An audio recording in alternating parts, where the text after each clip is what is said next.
You're listening to the Bible Uncut and Unfiltered. We believe the Bible doesn't need to be watered down or cleaned up to be understood. Our goal is to provide a healing place to discuss the questions you can't ask and the context you won't learn in church. I'm your host, Colin Connor. Now, on to the episode. Welcome back, everyone. I am joined here this week by Stephanie Connor. She is here to talk through Nehemiah chapter 4 with us. Welcome back to the podcast. Thank you, Colin. I'm very excited to be here. Let's talk through Nehemiah. Oh, yeah. It's been fun so far. And last week, we worked our way through what is probably for most readers one of the least exciting chapters in the entire book. Nehemiah 3 is basically a construction report. You get gates, families, sections, is the ancient equivalent of a contractor's progress update. But we also argued that ancient authors don't waste ink, and that the author wasn't simply recording who fixed which stretch of wall. He was showing us something deeper, that as Jerusalem's walls were being rebuilt, so was the community itself. Well, chapter 4 shows us what's next, because every rebuilding project eventually encounters some resistance. That's true of an ancient city wall. It's true of relationships. It's true of people. It can be true of churches. Now, I even thought about how in our experience, we have seen pastors try to take an older church and breathe new life into it, and there is always resistance when you try to rebuild things. People like the way things are, even if it's not always the healthiest place to be. True. Very true. And I mean, anyone who has ever tried to rebuild or recover from addiction, heal from trauma, leave an unhealthy environment, start a business, rebuild trust, reconnect with their faith, whatever, you know that progress rarely moves in a straight line. There's always 2 steps forward, 1 step back. And there's often moments too where you just feel like everything is working against you. And that's kind of where this chapter picks up, because the opposition begins to get louder for Nehemiah. And one of the things that we're going to see as we read through this is that the enemies never actually really do much of anything in this chapter. It's more just about the emotional warfare, the psychological warfare going on, because the greatest threat to Jerusalem here is not really an army outside the city, but discouragement within it. And I think that can have some implications that we can take away and apply in our own lives, as we realize that much of what holds us back is often just what is in our own mind and the things that we are afraid of and that we let get to us, even if there is no real fang behind the threat. So if you're ready to go, let's start reading chapter 4. Chapter 4 has 21 verses, but if you remember from the end of our chapter 3 study, the English and Hebrew chapter divisions don't quite line up here. So the versification of this chapter is a little different in Hebrew. For ease of everyone listening here, I'm just going to go ahead and follow along with the English verse numbers. So starting in verse 1, we'll divide this up roughly in half. But it came to pass that when Sanballat heard that we built the wall, he was angry and took great indignation. He mocked the Judeans. And he spoke before his brothers and the army of Samaria and said, "What are these feeble Judeans doing? Are they going to fortify themselves? Are they going to sacrifice? Are they going to make an end in a day? Will they revive the stones out of the heaps of rubbish that are burned?" Then Tobiah the Ammonite was by him, and he said, "Even that which they're building, if a fox were to go up, it'd break down their stone wall. Hear, O our God, for we are despised, and turn their reproach upon their own head, and give them for a prey in the land of captivity. Don't cover their iniquity. Don't let their sin be blotted out before you, for they have provoked you to anger before the builders." So we built the wall, and all the wall was joined together to the half thereof, for the people had a mind to work.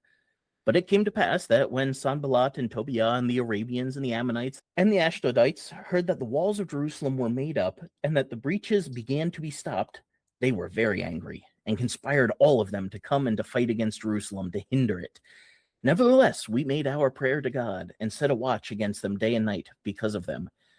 And Judah said, "The strength of the bearers of the burdens is decayed, and there was much rubbish, so that we were not able to build the wall." All right, we will stop there and get into the nitty-gritty of these verses. So Verse 1 tells us that when Sanballat heard the wall was being rebuilt, he became furious and started mocking. And this is not the first time we have encountered him. He has been lurking in the background since chapter 2. Every time the project gains momentum in this scroll, he seems to show up and have something to say. Now, what is interesting here, though, is the audience for his mockery, because the text reads that he spoke before his associates and the army of Samaria. Now, some translations make this sound stronger than others, but we don't really know for sure what is meant by army of Samaria. It can just mean like the powerful men, the leaders, or it could be an actual army. So whether he's speaking to a dozen people or a couple hundred or 1,000, we don't really know here. But the point is that he is not making a private joke amongst friends. He is performing to get people's attention. Do you know what it reminded me of? If I can What's that? interject, the VeggieTales movie, Josh and the Big Wall, when the peas were Yes. hurling their insults. I know it's a Right. totally different story, but that's what Sanballat reminded me of. Yes. And yeah, of course, that was inspired famously by Monty Python and the couple Frenchmen in the castle. But as you bring that up, I can't help but wonder if maybe there's a little bit of an element of that here. Maybe that's a little bit of a hyperlink, is because it's almost a reversal of that, right? Where it was the people in Joshua's story where they're on the wall mocking, Right. and right. here, it's the people who were outside the wall mocking those building it. You're welcome for that insight. Well, now I want to pause here. It's actually making me wonder if there is any mention of mocking in the Joshua story, or if that was just something from VeggieTales, because I don't remember. I think that may have just been VeggieTales, actually. Okay. Nevertheless. No, it's was a a good cool point. Yeah, it was it was a funny analogy that you made. Yeah, I don't think there's anything about the people in Jericho mocking them. Yeah. See, this is why we double check things before we air them. Oh, unlike preachers who stand behind pulpits. Exactly, because it made sense in my head, and then I had a question, and I looked it up instead of just assuming I had the story right. A great example of how we should actually do Bible study. Question ourselves on it. Don't just assume you're right. Yeah, you're right. Another indication of what we learned may not be right. true. I mean, there's nothing wrong with VeggieTales adding in that detail, but this is a great way of showing how we get shaped by the way the stories are told instead of what's actually in the text. As do preachers. Exactly. Yeah. Very much so. Hey, you gave us an unintended object lesson today. And we're not even out of the first verse. Glad to help. Yeah. So as Sanballat and Tobiah start mocking, just notice how they are performing for the crowd. They're not just trying to insult the target. They're trying to create social pressure, trying to make people feel foolish and question themselves. And that's really the way that a lot of mockery works. You're not actually worried about what is going on. You're just trying to make somebody feel bad for it. You're just trying to make them stop of their own accord. You don't have a good defense against it, so you're just trying to make them feel bad. And so Sanballat starts firing off these questions of, what are these feeble Judeans doing? Are they going to restore? Are they going to offer sacrifices? Are they going to finish in a day? Can they revive the stones from the heaps of rubble? And I don't honestly think any of those were sincere. Now, there's aspects of them that are legitimate questions, because this was a small group of people taking on a decent project. But really, these are insults disguised as questions. He's looking more for laughter than for responses. And I do want to look, though, at one of the questions he asks, because when he asks, will they fortify themselves? That's usually how older translations will render it. Modern translations will often say, will they restore it or will they rebuild? And that's different from fortifying. Fortifying has more of a military sense, at least in my mind. Would you agree with that? Fortifying as a military? Yes, absolutely. Yeah, whereas more the idea of restoration or rebuilding, that doesn't necessarily include the military aspect. Mm-hmm. I think the newer translations are closer to the meaning of the word, but as I looked into it, the Hebrew word used here that's translated fortify or restore or rebuild, it's actually really rare. And one of the only other times it appears in the Tanakh is Exodus 23. So I'm going to posit an idea here that I think could have some weight behind it. I have not seen anyone else saying this, so take it with a grain of salt. Realize I'm not saying this is absolutely why it's here, but this is a thought. I would love to hear your thoughts and anybody listening what they Mhm. would say on it. So, one of the only other times this word appears, Exodus 23, where Moses is giving the Torah, the law, and one of them says that when an Israelite's enemy has a donkey that collapses under a heavy burden, and they see that happen, even though that donkey belongs to your enemy, you are still supposed to go help them because it ain't the donkey's fault that you don't like its owner, and it's still a living creature. So God's Mm, instruction was, even though you don't like the person, go help out when the donkey is struggling under a burden. And mm. that includes this word that gets translated fortify or rebuild. Now, the reason that I'm thinking maybe that's an intentional hyperlink is because since it's such a rare word, there were other words that could have been used. But they chose this one that is related to a law about helping people who are your enemies. And it's used in the dialogue, or really the monologue, of somebody who is making fun of their enemy instead. And so I wonder if the author chose this word specifically as an ironic turn of phrase in Sanballat's language to get you thinking back to Exodus 23 and showing you that he's not actually following the Torah in this instance. Hmm. I don't know. Maybe it's a little bit of an overreach. Like, I would not build an entire sermon on this, but it had me thinking that there may be something to that. Yeah, I mean, sometimes when you mention things that you say are your opinion or it might be a reach, it gets you to think about other possibilities of things. Like when Right. when you said the fortify is a really interesting word because when you said it's not the donkey's fault that he was overburdened and fell over Mm-hmm. or what have Yeah. you. I've recently thought of a time when there was a child, I don't remember where it was, but acting up, Mm. acting like a child, but you Mm. can't get mad at the child for doing what Mm. children do. Show compassion to the child because I Mm. feel like it's not his fault Mm. for acting that way. He wasn't being properly watched by the adult he was with. I don't know. I know that's a stretch, but it still, it all kind of ties together in how to be a good Christian. I don't know. When you go on spin-offs, it makes me think, oh, well, this is actually related to it too. It's like it's all tied together, even though, so Good. fortify other people or Mm. even animals, Mm. considering their situation, Mm. not, I don't know. My brain works differently than yours, but that's how I'm seeing it. I'm like, wow, that's a really good lesson in there.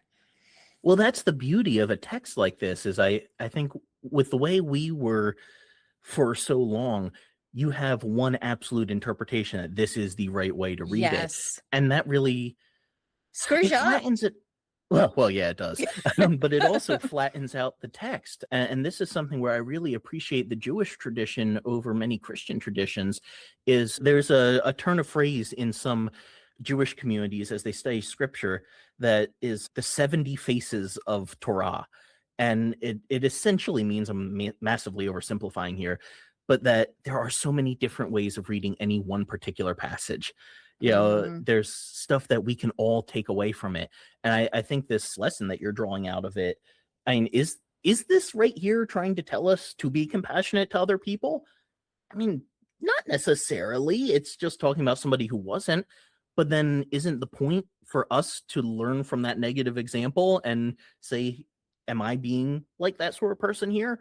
Or am I going to show a little more compassion? So I think that actually fits perfectly with the way we should approach a text like this. and when you say that God's word means this, bless God, and only this, then you're not doing God's word justice. Right. You're you're not letting it live like it's supposed to. Right. And No, it's so true. It's like finding a vein of gold in a mountain and you take out one little piece and you say, haha, I found all the gold here. And then you walk away. It's like you found a little bit of it and you left everything else. right. And to be honest with you, I didn't start appreciating God's word until I left the church. because I Mm, got out of this means one thing and that's yeah. it. That's hard to love. That's hard to Yes. that's hard to understand sometimes. But It is, and it starts to feel, at least for me, I think I've talked about this before, just how it's like, what is there left to learn? Now that I know mhm. the one right way to read this, why am I Mhm. continuing to study it if there's nothing more for me to get out of it, if I already learned the lesson? Right. And that's why sermons are so boring, because you're A lot hearing of the times, same yeah. thing over and over. And I mean, you might get a preacher who came in, you as an example, who Mm. had different information, or the preacher who's giving the same information with a different spin, made it a little more interesting. You Right, always that was went all you could deeper. hope for, was just Yeah, a slightly different angle you could deliver it at. right. You were, Yeah. abnormal in that, in a good way, in There's a the good way. sound bite for this week. My mom saying, "You You were were abnormal." you were abnormal. But in a good way. You don't wanna be normal in those circles or like the True, crowd. true, true. So I think that's all really good insights that we're able to draw as we talk out this passage. There's so much that you can take from it, and this is why I like having someone else on here, because you're able to draw that out, and I think it encourages everyone listening to be able to do the same. Mhm. So as we return to Sambalat, he also asks whether the people will offer sacrifices or not. And that feels like a really strange criticism if you've read the first part of this scroll, which is what we call Ezra, because the temple had already been functioning for years at this point. The altar's already been active. Nobody is rebuilding the sacrificial system here. It's already happened. So why is he asking now if they're going to offer sacrifices? And scholars have suggested several possibilities. Some say maybe he's making fun of a dedication ceremony. But again, that feels anachronistic. But we talked previously about how these scrolls are not necessarily chronological. Sometimes they're more cyclical. So it could just be out of order. Some commentators have suggested that he's ridiculing the Jerusalemites' trust in Yahweh. But like I talked about in our chapter 2 episode, according to tradition, Sambalat had children with the Yah suffix in their name. So I don't think that he was against the worship of Yahweh. I think he was very familiar with it and possibly a worshiper of Yahweh himself, which really complicates his character as he says things like this. Maybe he's sarcastically implying that their religious enthusiasm can't compensate for poor construction skills. Whatever the precise meaning, the point remains the same, that he sees their project as naive. And he sees their confidence as evidence that they don't understand reality. But as we hear the Judeans' perspective, we learn that they aren't as confident as they appear to Sambalat. And I'm kind of stepping in here with my therapist hat, but I see that as being pretty true to life. We tend to think that everyone else has it figured out, and so do they. We all feel like imposters, like everyone else is doing better than us, is more confident than us, has it more figured out. And really, the only people who don't feel that way are what we call narcissists and psychopaths. We Mhm. all feel inadequate. Mhm. That's true. And honestly, social media doesn't make that any better in our current time, because you see that you think everybody's got everything together until you know them personally and you see that what they're posting is total opposite of their real lives. So, Yeah, yeah. I may open a can of worms with this here and piss off a few people, but I was just having a conversation with Jana a night or two ago about that sort of thing. And I said that I think social media has become so popular in our culture because it really took off, right mhm, away. Anyone older than me remembers a world where that didn't exist. So mhm, it's just completely taken over in such a fast period of time. But I say I think the reason that has happened is because as a society, we are not very good at providing validation to people, yep, meaningful validation. Everyone is looking to feel like they are worth something, like they are worth the space that they take up. And we are not great at communicating that to other people. What mhm, social media has done is made a socially acceptable way for us to put an aspect of our lives up into public view and say, please tell me I'm worth it. And then we start getting the likes and the hearts and the comments, and it makes us feel like I'm not as insignificant as I feel like I am. So Mm-hmm. I almost feel like social media is scratching an itch that we all very deeply have, but I think there are healthier ways our culture could have found to talk these things out, because we all know social media is fake. We're not Mm-hmm. presenting our real lives, and the things people say are often not reflective of deeper thought, that if you actually sat down with them, they would be able to phrase it better. So I'm not against social media. Obviously, I have it, but I think it's really just about validation and trying to scratch an itch that our society is not good at reaching. Mm-hmm. No, that's very true. But sometimes, though, I think that the social media thing, I know this is a rabbit trail and you could just bring me back, but it's just a surface level thing with Mm, the validation. I mean, I don't know if you know this or not, but the like button was meant to spread positivity in the world, and it right. ended up having the opposite effect. But Hmm. it's just so shallow and fake and empty. But we need to learn as a society how to encourage one another. It could Mm. be For something as real, simple not just for with a like. real. Yeah. Yeah. Yes, because it goes such a long way. It really does. But okay, back to the Bible verse. So yeah, going through Sambalat's questions here. When he asks, "Will they make an end in a day?" There's a couple ways you could read that. One could be mocking how small the project is, that it wouldn't take long to finish something so insignificant. Like, oh, what are they going to do? Finish their whole project in a day? Is that all it's going to take? Hmm. Or I actually like Peterson's translation, The Message, where he writes, "Do they think they can get everything back to normal overnight? Make building stones out of make believe?" And his last question, "Can they bring these burnt stones back to life?" I have come across a couple commentaries that mention there may have been a stigma in ancient Near Eastern culture about stones that had been burned in a siege or a conquest where they were no longer usable. It's almost like they were cursed, and so you're working with cursed building materials. Now, I have not been able to find anything super scholarly on that, so if anyone listening knows of any resources that actually show, yes, this is the way people in the A&E at this time thought, I would appreciate that so I can update my notes here. So I don't want to rely on that too much, but I think that either way, the point is the walls have been broken, the buildings have collapsed, they've been burned by fire, and that means that the city is still carrying visible scars from its destruction. And so Sambala isn't just mocking the builders or the project, but even just the materials they're working with. Like, even if you wanted to succeed, what do you possibly have to work with? And I think that question resonates far beyond ancient Jerusalem, because many of us know what it feels like to look at our lives and see rubble. You see broken relationships, lost opportunities, damaged trust, old wounds, bad decisions, trauma, regret. And you hear a voice like Sanballat's echoing over the ages saying, "Look at this mess. Do you really think anything good can come from this? Do you really think you can rebuild? Do you think these stones can live again?" And it felt to me like how people who are still comfortable in their church pews often treat those who have left a church, where people who have deconstructed like us have to rebuild our lives from the charred rubble, while those still comfortable in the pews say we can't be happy without them. Look at what you're rebuilding your life with, and you can't be happy apart from God or church or our way of doing it. But that puts them more as Sanballat than as the people actually trying to do something productive.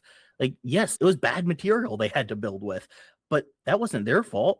That was the generations before them. That was what they were handed. They were just trying to make something better with what they had. And I think that really speaks into deconstruction.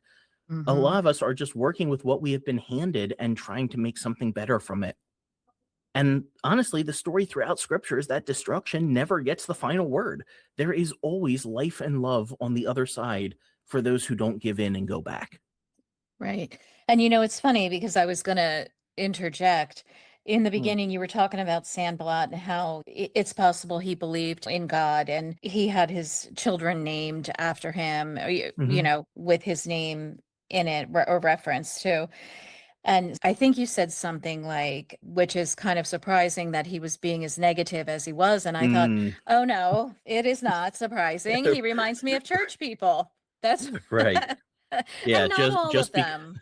Not all of them. No, but there's a performative aspect of religion where you show how much you believe by things like naming your children a certain way. How Mm-hmm. many Christians do we know that all their kids have Bible names? Yep. Right? Or it's kind of the stereotypical Amish joke about Jebediah. Like you can Mm-hmm. tell a Christian name, when you hear it sometimes. And it's like, okay, that's one way to show that you believe something, but that Mm-hmm. doesn't actually mean that you are being a good person or that you are living out the morals of your scriptures. Mm-hmm. And maybe that's what happened here with Sambalat. Maybe it was more performative. He was just showing, oh, I fit Mm. in with the right group by naming his kids a certain way, but maybe he was more like a lot of church leadership and not living it out. And I was thinking of that too when you told leadership about your concerns with the Mm, church that we left, and you were told that you were letting the devil get a foothold. They were acting like Sanballat, hmm. You're trying to do what is right and speak out in love. You were not unkind about it, but they were mocking you like he was Yeah, doing, yeah, very and much so. right. So I was thinking those things as you were speaking. Mm. Oh, good to know we're on a similar page there. Mhm. So in verse 3, Tobiah joins in, and his contribution is brief, but it does bear something worth mentioning because he says that even a fox climbing on the wall could knock it down. Pretty good insult. I got to give him that. But there may be another subtle literary hyperlink hiding underneath here. So this is yet again another one where I'm going to say I'm not making any definites here, but I'm going to throw this out as an option. Y'all can let me know what you think of it. Mhm. Foxes are pretty uncommon in the Tanakh. They don't really show up much. One of the few references, though, comes near the end of Lamentations from a few hundred years earlier, when Jeremiah describes Jerusalem as being so ruined that foxes wander through its desolate streets. Now, I can't prove that Tobiah knew that text, but it is quite possible that the author of Ezra and Nehemiah did. So in that case, he may have put this word for foxes in Tobiah's mouth to hyperlink back to Jeremiah, where Jeremiah describes a Jerusalem where foxes are the only inhabitants. And now Tobiah is saying, well, that's the way it still is. And it's no better because your building project is so puny. It's like cardboard. If the fox jumps on it, it's going to fall apart. The Mm. city can't escape its past. That you know what, Colin? I wish that when we were in church, I'm glad we're out of church, but I wish that when we were in that we heard that more. Y- Mm, this is what I'm thinking this could be. I'm not saying this is definite, but this just gives you something else to think about. We were never allowed to do that. And I mm, appreciate when you do that. Hey, here's a spin. Maybe you could give this some thought. It reminds me of your interview when you were talking about how the Jewish people would mention a verse and then just debate it together mm, or, mm-hmm. discuss it. That that feels more like what we're supposed to do as opposed to being harsh and unkind about it.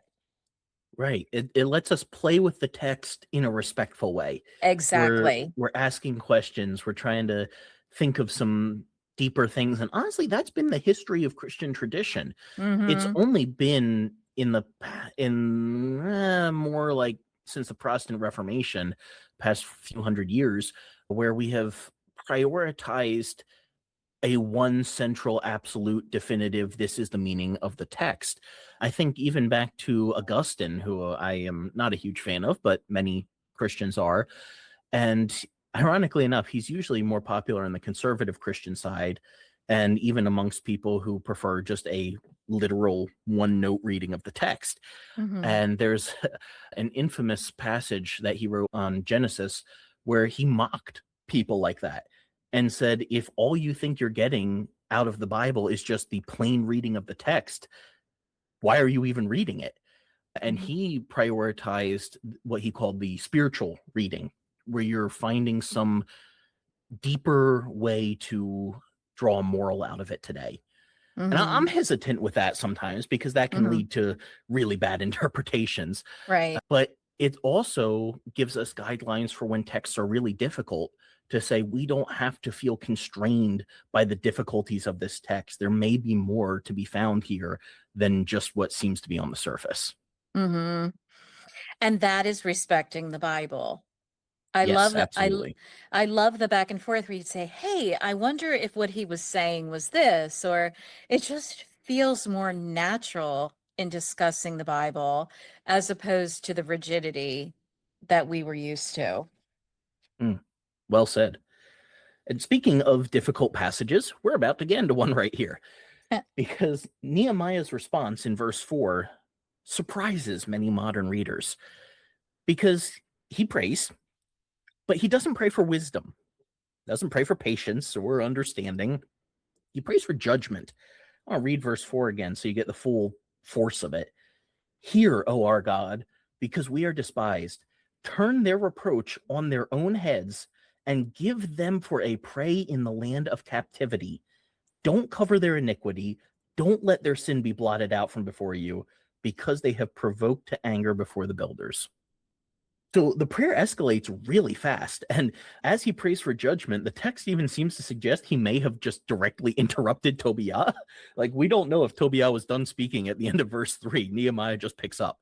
And I mean, they may have been totally different places speaking to different people, and the narrator just put them side by side. We don't know, but it's an Mhm. interesting idea that he hears Tobiah on the other side of the wall and just tries to yell louder than him. So he specifically prays for their insults to be turned back on them, for them to be taken captive, for their sins not to be forgiven, and their offenses never to be blotted out. That's pretty rough for Nehemiah to ask God to make the locals suffer in exile like the Judeans had. That's harsh. And honestly, it's a little too harsh for my preferences, but it does remind us that trauma shapes people. Nehemiah grew up in a land that wasn't his own.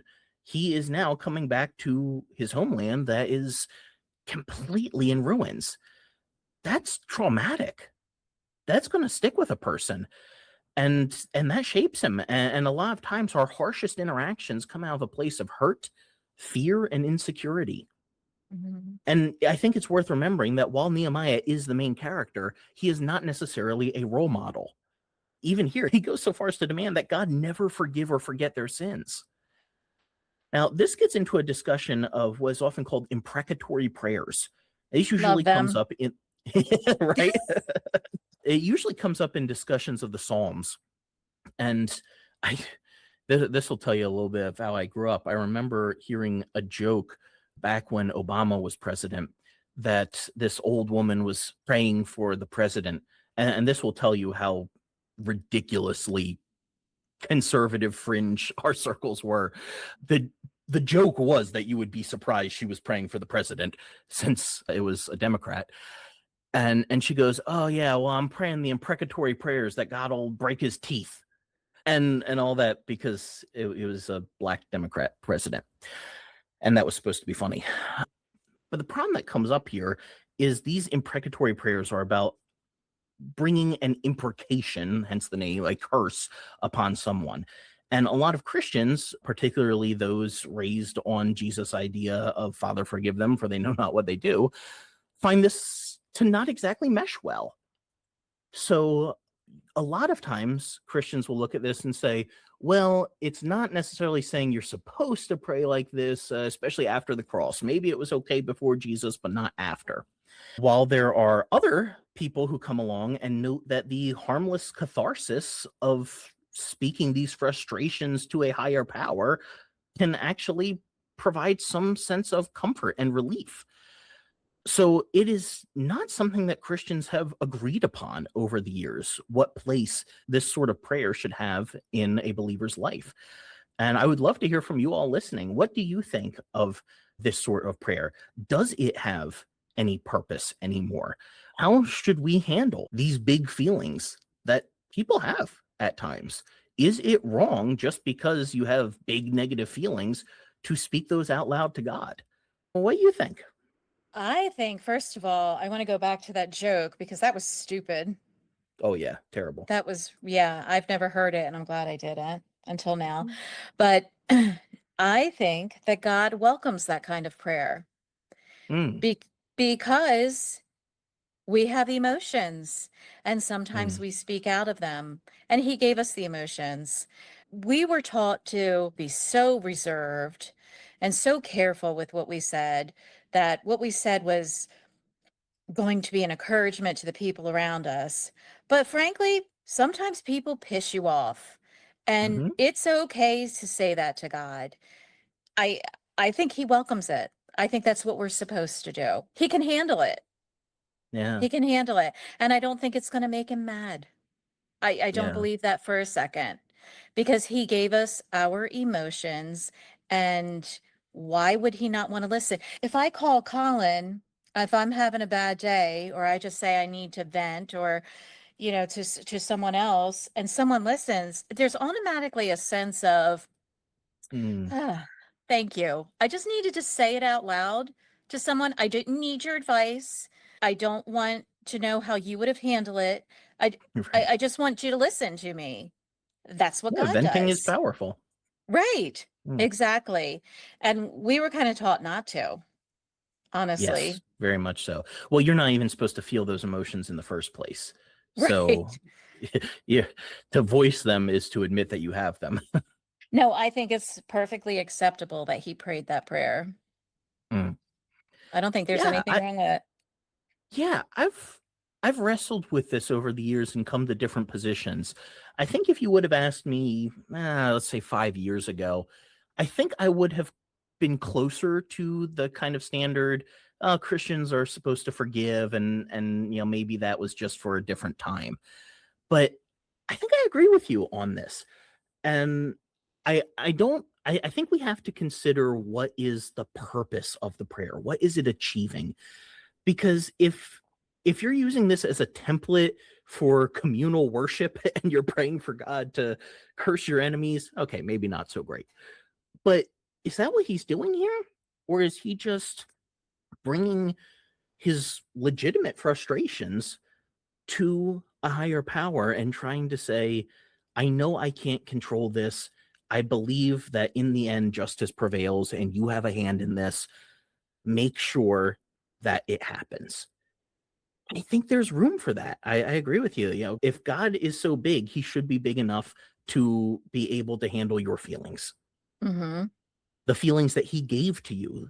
He gave you the ability to feel and to have emotions like that. We are not supposed to disconnect ourselves from them, even the negative ones. I mean, no one likes feeling negative emotions.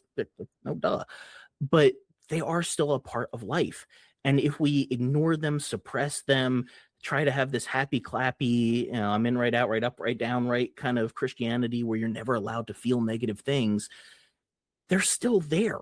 You're just bottling them up like a pressure cooker where eventually they're going to come out worse and against people who don't deserve it. There are legitimate frustrations, and I don't think it's inappropriate for us to ask God to make sure that people doing bad things pay for it. He can handle it. Right.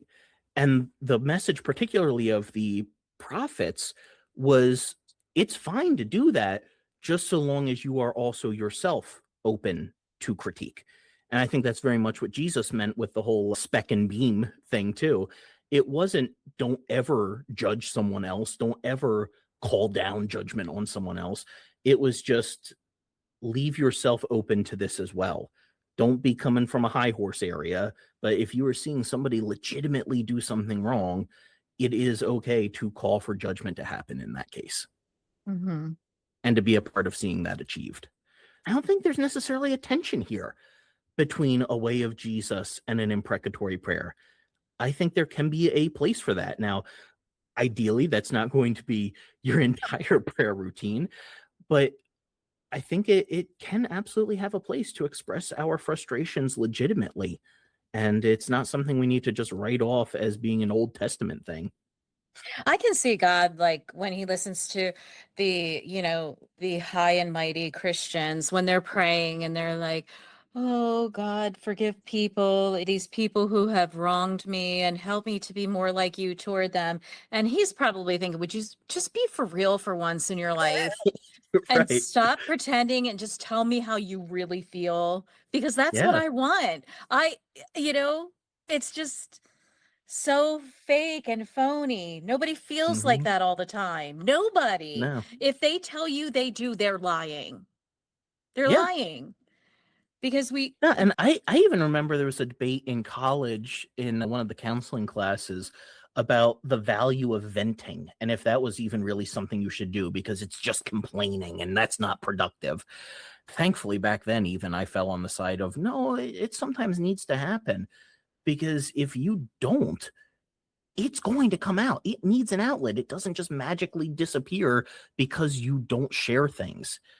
And hmm I have so many friends that grew up in those circles that have gone through real problems and they don't talk about it because they always have this attitude of, oh, I don't want to be a burden, or I don't want to complain. And I really have to push sometimes to say, no, actually, you might need to. hmm Just because you're saying you're not complaining about it doesn't make the situation any better. If anything, it means you're not going to do anything about it. You need to be able to talk it out for Right. change to happen. If you actually want to see change happen here, you need to complain. You need to vent. Now, if that's where you stop, maybe that's not the best place to end up, but it is often a necessary step in the process of healing. It's healthy. And if you Mhm, don't, it's going to come out in the form of an explosion that you're not, mhm, within yourself coming out, saying things you're going to be sorry you said.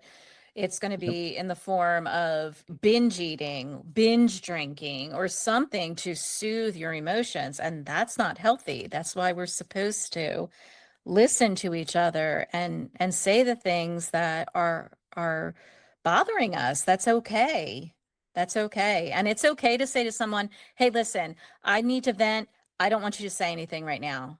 I don't mhm, want you, here it goes. Just listen to me." And yeah. most people will honor that request and just listen, unless, of course, they're in an independent fundamental Bible church. And they're going to come back with a Bible verse to tell you, what you're supposed to be doing. But I say that as a joke. Not everybody's like that. So, for any of our listeners who may have been fans of the show How I Met Your Mother, no, no, this is tied in. This is tied in, I promise. I'm not changing the subject on you. Okay. There's a podcast that they started doing, I think probably a year and a half ago or so, where it's Josh Radnor, who played Ted, the main character, and Craig Thomas, who was one of the co-creators of the show. And they're doing a rewatch where they go back through every episode of the podcast and they talk behind the scenes stuff. Yeah, if you liked How I Met Your Mother, or if you just like behind the scenes on television shows, it's actually a really cool podcast. And Josh is a super cool, he's like borderline philosopher. The guy reads so much and he has so many really super cool insights. If you do listen to their podcast, it's called How I Made Your Mother. Mm. And somewhere, I think it was around the 20th episode or something, somewhere in there, you'll actually hear me doing an intro blurb for them in one of the episodes. That's kind of cool too. But anyway, I Oh. bring all this up to say there was an episode, I think it was last year, that I was listening to, where Josh, and I don't know if this was original to him. I think he brought it in from someone else. He was talking about the value of venting.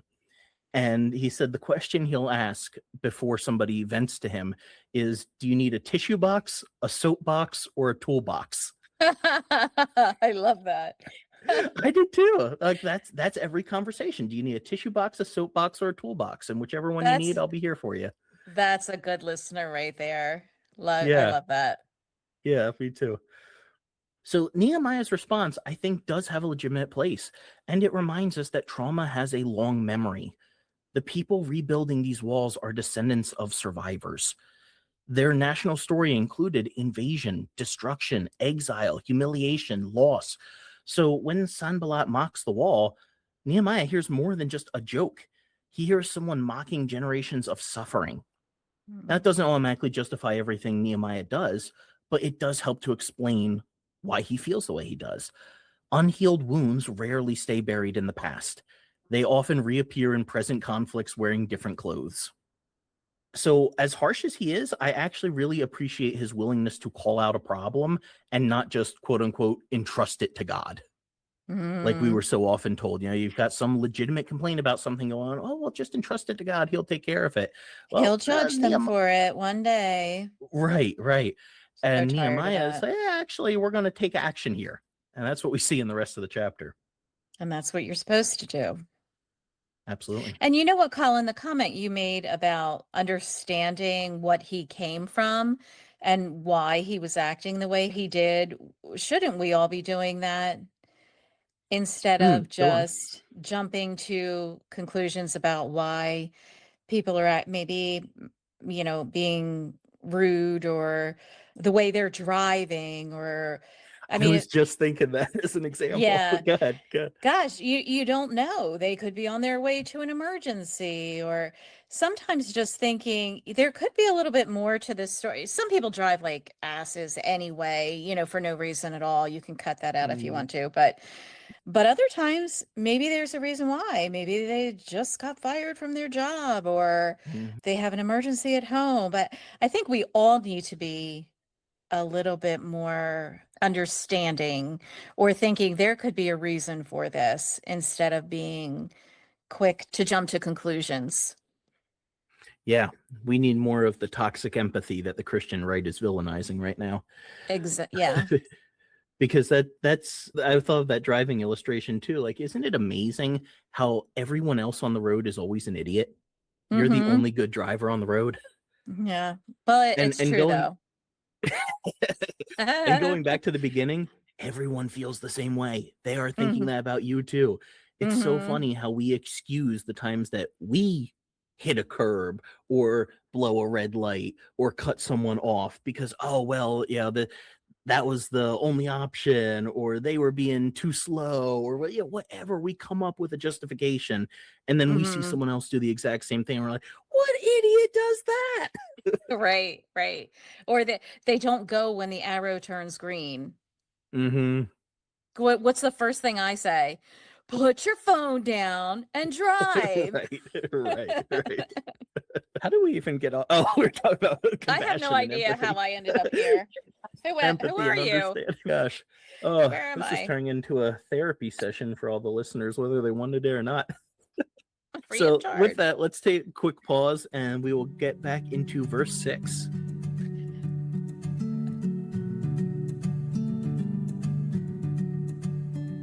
All right, so verse 6 tells us that the entire wall was joined together to half of its height. And then comes probably the most abused verse in the chapter, because the end of verse 6 reads that the people had a mind to work. Now, I am curious, do you remember any sermons, particularly about laziness, that would use this verse? All right, I'm looking at a different version, so say it again. This is the end of verse 6 in Nehemiah 4. For the people had a mind to work. Okay. I have for the people worked with all their heart. I have an NIV up for some reason. But so do I remember anything Yeah, about hearing that? this used in sermons, particularly about work ethic. I don't remember anything specific to that. Okay. I do remember growing up, I would hear, again, kind of a weird verse to just pick out and use Yeah. for a sermon on laziness, but that's what happens with proof texting. Context doesn't matter. And the point would be, oh, see, the people had a mind to work. And that's the problem with fill in the blank. Young Today's people today, generation. yeah, this generation, immigrants, even though they're usually the hardest working people in America, That's true. Democrats, whatever, whoever you don't like. The problem is they don't have a mind to work. People on food stamps, that was probably usually what it was about. But the problem here is not laziness. That's not what this verse is about. The author is not contrasting hard workers with lazy workers. He is Mhm. explaining why the project was succeeding. And I think you see this even a little bit more in other translations like you have there. The point is that the people are invested, that they care, that their heart is in it. And the point is that people can accomplish extraordinary things when they become convinced that a cause is worth their effort. Mhm. So flattening this out in preaching to say that, oh, the people just don't have a mind to work anymore It's not about productivity or discipline. It's not a motivational slogan for reluctant workers. If we should be taking anything out of this, it should actually be the reverse. It should be pointed at the leaders rather than the people, to say that if you don't have people who are enthusiastic about this, maybe the problem is the way you've presented it. Because when Hmm. people have something they can believe in, they're going to work hard at it. Yeah, I mean, when you read the verse just at the surface, I think nothing of laziness. I Right. just when I read it along with you, I'm thinking, oh, they just were really into what they were doing. Yeah. Verse 7 has a really cool detail that is super easy to miss if you don't know the geography of ancient Israel. So it says that Sambalat, Tobiah, the Arabians, the Ammonites, and the Ashdodites all were angry about what was going on in Jerusalem. So the first oddity is that Tobiah is mentioned separately from the Ammonites, because we're told in chapter 2 that he was an Ammonite himself. So it's a little weird that he's not included there. But here's where the really fun detail comes in. The enemies listed match all 4 points of the compass around Jerusalem, Hmm. because the Arabians would have been from the south area, the Ammonites would have been from the east, and that's where Tobiah was as well. Ashdodites would have been from the west of Jerusalem, and then Sambalat was from Samaria, which was up in the north. So it's picturing Jerusalem as being surrounded on all sides by these people. Hmm. That's interesting. Yeah, that's super easy to miss, but that's baked into the literary structure here. So we get this feeling, if you're an ancient person hearing this, you would know those directions and you would start Mhm. to feel constricted in. And we just miss that because we don't always know the geography. Right. And a lot of translations have at the end of this that the breaches began to be stopped. That word breaches just means gaps. So they were filling in the gaps in the wall. And the sense of convergence is again picked up in verse 8, where the opposition, quote, conspires together. That language is actually much stronger than many English translations manage to capture, because it doesn't just mean that they coordinated against Jerusalem. It actually carries the sense of confusion, distortion, disorder, even agitation. So, in other words, the text is not merely saying they made a plan, it's that their goal was actually to destabilize the work in every way that they could. Mhm. And there's almost an ironic mirror effect happening here at this point, because just as the wall had been joined together, now the enemies are joined together in opposition. So one movement is constructive, the other is corrosive. Verse 10 is a little odd because of how it references Judah. That seems to be a collective noun here, as if it is speaking of the whole community that was gathered in this area. It's a little weird in Nehemiah to refer to the people that way, but the point seems to be that they are coming together and complaining that there is too much emotional weight. All of this has been too much at once for everyone to keep going. We're not able to keep building the wall because it is so exhausting dealing with all of this at the same time. Mhm. And they say there's so much rubble that we cannot rebuild the wall. And that word rubble is a better translation than the old King James rubbish. That has changed in meaning over time to where that now means trash. And that's not what the Hebrew word means. It's more rubble of just broken down walls. And it's just another reason why it's important to not just be stuck to one version of the Exactly. Bible. Yeah, Yeah, for which sure. is contrary to what we were taught. Yeah. Now, I'm going to throw out one more of my theories here. I think this is my last one for today, but let's see what we think here. There's a potential literary echo that I can see happening here in verse 10, because they talk about the strength of the bearers of burdens. And that language of burden bearing shows up in ways that subtly recall earlier building traditions in Israel's story, especially when that word is used in Solomon's construction projects, where forced labor and heavy burdens were a defining feature. So I wonder, with all of the hyperlinks we found last week in Nehemiah 3 going back to the time of David, it kind of makes sense to me that maybe this was an intentional callback to the time of Solomon and his building projects in Jerusalem, again signaling we are going back to the glory days of Israel. Gosh, I never And thought of these things when I, when I would read these things before. never gave thought to that it could be tied, as you say, hyperlinked into that. Really gives you something to think about. And I was even thinking about it up in the previous verses when you were talking about the different people groups being in their geographical locations. Yeah. And I thought that's something that we need to realize as present day readers of the Bible, that this was written for them back then. Yes. And we lose that context because where we came from, the church that we came from, everything was just manipulated Mm. to be for us right now without taking those things into consideration. And again, you R- miss so much of the Bible that way. So I love when you point those things out because my brain doesn't go there on its Oh, own, good. probably because it's I'm not glad to trained hear that. it. Yeah. Right. That's why I do that, because I think there could be a legitimate critique of someone listening to me for the first time and saying, well, why do you only talk so much about what it used to mean and you don't bring a lot of application in? And I would say exactly what you just said. All we ever heard was the application for today. We were not given any of what this used to mean. And Mhm. these texts existed for thousands of years before you or I came onto the scene. So I'm trying to balance the scales a little bit the other way to say the problem is we have focused so much on one end that you kind of need me to focus so much on the other end that hopefully somewhere in the middle is where you'll land because you have Mhm. the training to see it the other way. And maybe if I can weight you in the opposite direction, you'll end up being able to do a little bit of both.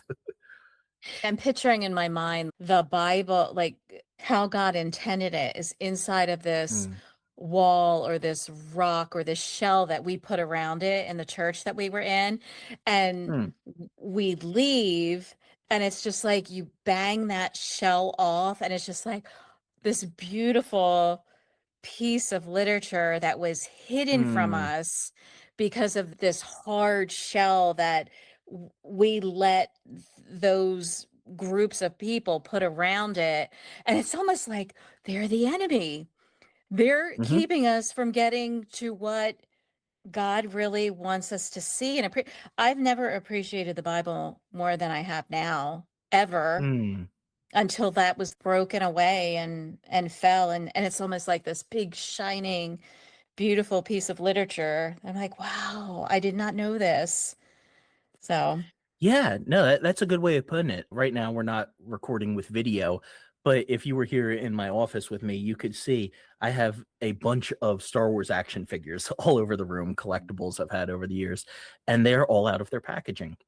Now, I still have some action figures that are in their package, but most of them I have taken out. And there is a whole segment of collectors that would blow their top at me for that because you lose so much value. They're no longer in that pristine condition. You need it to be mint condition with the packaging and everything. And I think what you're getting at here is that was the attitude of the circles we came from when it came to the Bible. You had to keep it in mint condition. You had to keep it shrink wrapped in the package. Well, mm-hmm. you're not doing anything with it. With these action hmm figures, they are meant to be played with. Like, sure, you can look at it on a shelf, but then maybe you're still getting sun damage on it. So I don't know. Maybe you should keep it in a box in the closet. And then you're not really having any interaction with it at all. Does it hmm matter that you own it if it doesn't do anything for you? And that's really what we're saying here with the Bible is take it out of the box, rip open the packaging, play with it a little bit, and you might just find you actually appreciate it more. hmm Now, it's not going to look as pristine as it did before, but maybe appearances are deceiving. Maybe all hmm along it wasn't as pristine as we thought, and we needed to get up close and personal with it and have some fun to figure that out.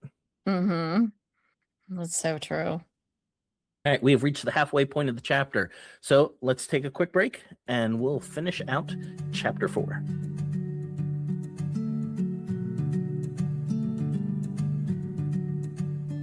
Picking up in verse 11. And our adversary said, they shall not know, neither see, till we come in the midst among them, and slay them, and cause their work to cease. And it came to pass that when the Judeans which dwelt by them came, they said to us 10 times, from all the places where you return to us, they will be upon you. Therefore, I set in the lower places behind the wall and on the higher places. I even set the people after their families with their swords, their spears, and their bows. And I looked and rose up and said to the nobles and to the rulers and to the rest of the people, don't be scared of them.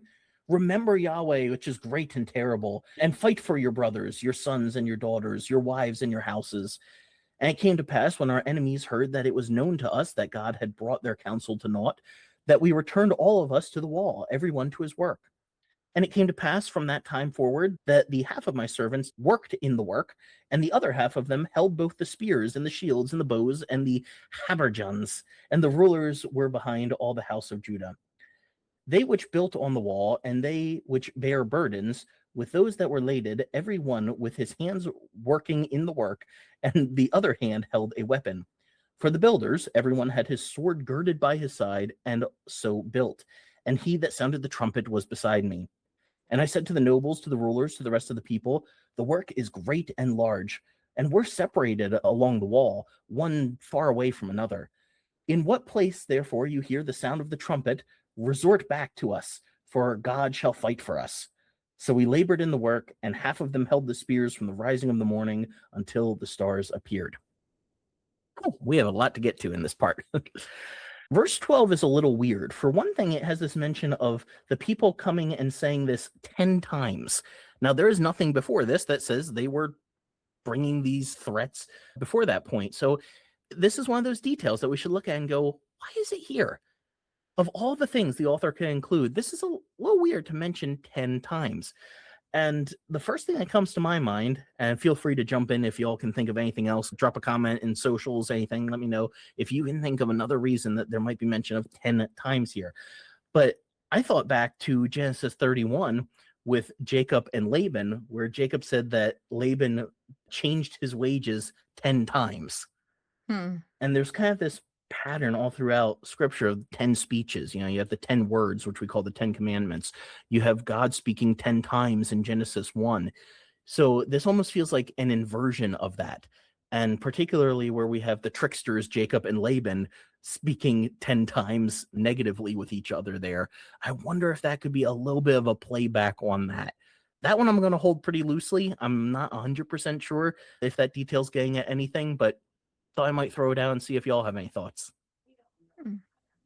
Now, the end of that verse is also pretty weird. I think you said you were reading in the NIV, so how does the end of verse 12 read for you there? Wherever you turn, they will attack us. Okay. King James has, from all places whence you shall return unto us, they will be upon you. Now, I'm looking here at the Cornerstone Biblical Commentary, and they mention two possible ways that we can translate this, because the King James has they will be upon you in italics. Now, I don't think the NIV italicizes at all, do they? No, There? I don't see anything. Okay. Yeah, I don't think they did that throughout the translation.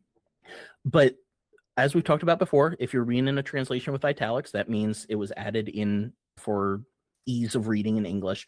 So if we're just looking at what's here, a more literal reading would be from all places where you will return to us. Okay, well, that's an incomplete clause. That's just a relative clause. Where are we going with that? So this is why it's so difficult to translate, because it is an incomplete clause. And we have to figure out what to do with that. It doesn't really make sense on its own. It doesn't feel like a threat. It doesn't feel like a direction. It doesn't feel like anything if you're just saying their message was everywhere you return to us. So there's a couple possibilities, and this is what Cornerstone Biblical Commentary has. One is that the words are an exhortation for the people working in Jerusalem to return to their villages to avoid being killed in the upcoming enemy attack. So in other words, it's saying, you must return to us. And that's without adding in any extra words for clarification. So that's probably the most literal way that we can translate this and have it make sense. And the idea then would be that if they left where they're at, no one's doing the work. The second possibility is to add in a word like attack before the last word in the sentence, assuming it's implied. And they say, thus giving, from every place where you turn, they will attack us. So that then is a warning that would create fear of multiple attacks from all sides of the city, which could fit with what we said about there being now enemies from every direction. So if you go that route, you have to add in an implied verb, but it is still a possible translation. Verse 13 kind of bothers me because when we get to the end of it, where it says that he set the people after their families, that after means according to, but he's setting them up with their families, with the swords, with the spears, with the bows. And so the idea seems to be that Nehemiah responds with this distributed defense strategy. He places people at the lowest, most exposed points of the wall, organized by family units. But it seems to imply that the families are there with them. And that Mm. kind of bothers me, that you have this government official who is going to take your family, set it here in a potential war zone, and say, now fight harder because your family's here. That doesn't make Nehemiah sound like a great guy. Mm-hmm. Yeah, mine says posting them by families. Which you can also read as like different family groups. So I would be working alongside my brother and my cousin and my uncle. Mm-hmm. But it could also mean the whole family is there. Right. And given the portrayal we've had of Nehemiah, I could definitely see him putting some innocents in harm's way and saying, well, now that's going to motivate you to fight harder. Because that Mm. makes sense then of what he says at the end of the verse, verse 14, which is fight for your brothers, your sons, your daughters, your wives, your houses. Well, he's saying that because they're right there for motivation. Mm-hmm. And for more on his description of God being great and terrible, check out our conversation we had with Channing on chapter 1. That's episode 119. Verse 16 mentions servants. And I want to pause on that for a second because the word translated servants in this chapter is likely more so youths. That's the main thrust of the word anyway. It's more an age referent of being a young person. It can certainly refer to a servant or attendant, but it kind of seems unlikely to me that people who had just returned to the land and were in heavy debt, as we'll see in the next chapter, would have servants or slaves. So I tend to think that whenever you see that word servants here brought up in this chapter, it's not actually servants as much as it's just talking about young people. Where do you have servants in that? That is verse 16. It came to pass from that time forth that the half of my servants worked Okay, the work. You might have mine's a men, I think. men. Yeah, I have Yeah. men. Okay. So that's the translations trying to wrestle with what do we do with this word that Right. absolutely can mean servants, but it most literally means youths. And how's that going to fit in the cultural context of this moment? Right. Mm. And toward the end of this verse, we have in the Old King James, the habergeons. That is an older English way of saying chainmail breastplate.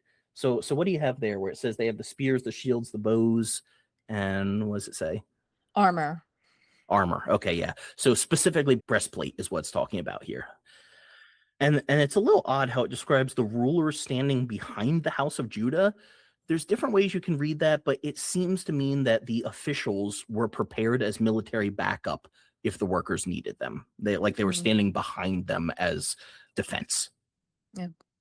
And the end of verse 17 mentions that everyone held Hmm. both their tools for working and also their, it says, weapons. And weapon doesn't exactly help because that can mean a lot of things in today's English. Or you would be really confused if we were reading the old Young's literal translation, where it has that word as missile. That has definitely changed in the connotation over the years. So I'm just kind of picturing like a Fallout 4 survivor just walking around with a nuke while they're building the wall. And I'm But, thinking, because I'm a minimalist kind of person, I wonder if they're using tools to build the wall. Can they not use their tool as a weapon? right? Yeah. Well, it probably Two wouldn't be sharp enough. purposes. All right. Right. Well, hammer something, maybe. I don't know. Right. Well, the actual Hebrew word there really just means a sharp object that can be thrown. So that could be something as big as a spear, or it could also be something as small as a dart. Hmm. But, and this is what's funny with what you just brought up, I know you were joking, but there's something to it because the Hebrew word can also mean chisel. See what I'm So I think saying? there's a It's likely a play on weapon. words here, since they would be working with tools like a chisel, and then the other hand having a sharp object like a chisel, but as a weapon. Yeah, that would be me at the wall. No, I'm just You'd be like, gonna. I don't need all these tools. I donated that one. I haven't used it in an hour. No, I use my chisel as a weapon and a tool for the wall. Thank you very much.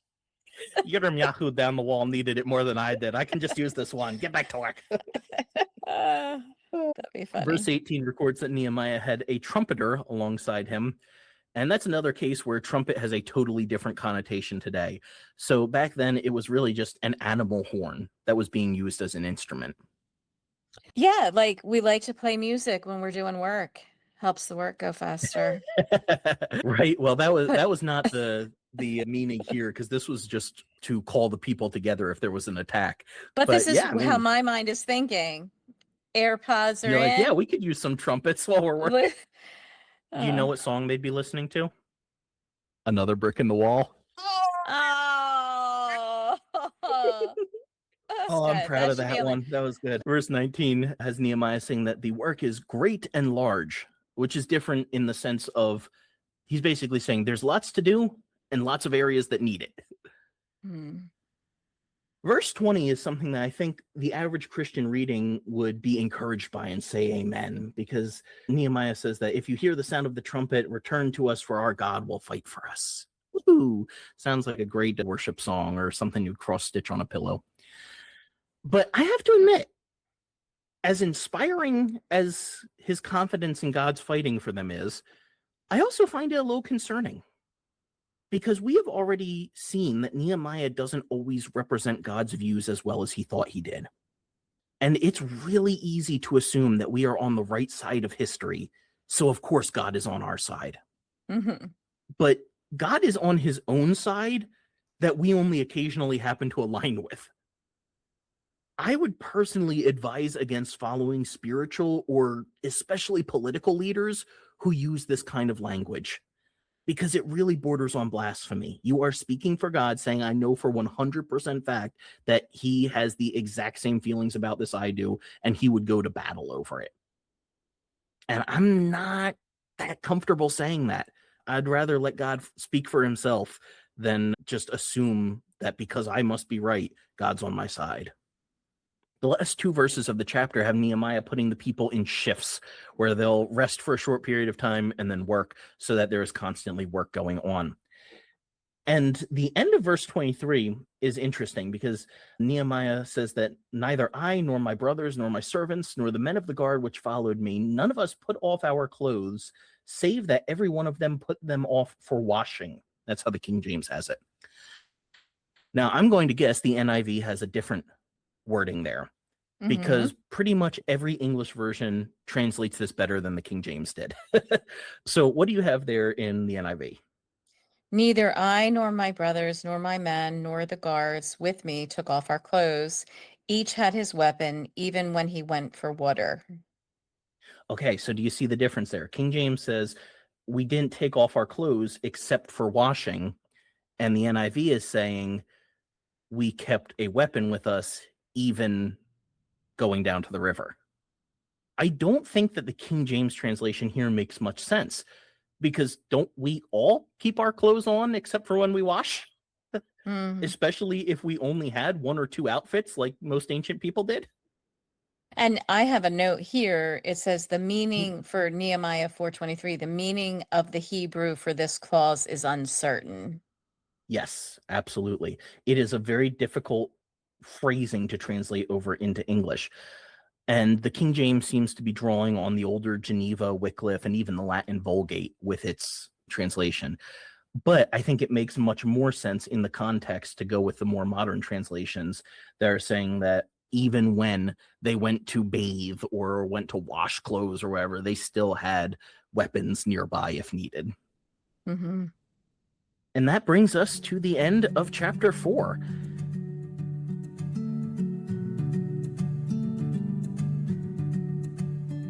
So if there is a takeaway in this chapter, it's not as simple as be like Nehemiah. I think it's much more like rebuilding anything that has been broken will always require you to hold construction and vulnerability together. You don't get one without the other.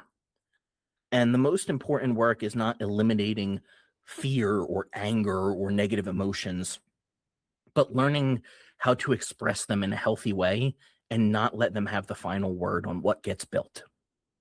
And that's where this chapter leaves us. We are mid-building, mid-pressure, mid-story, where most of real life happens too.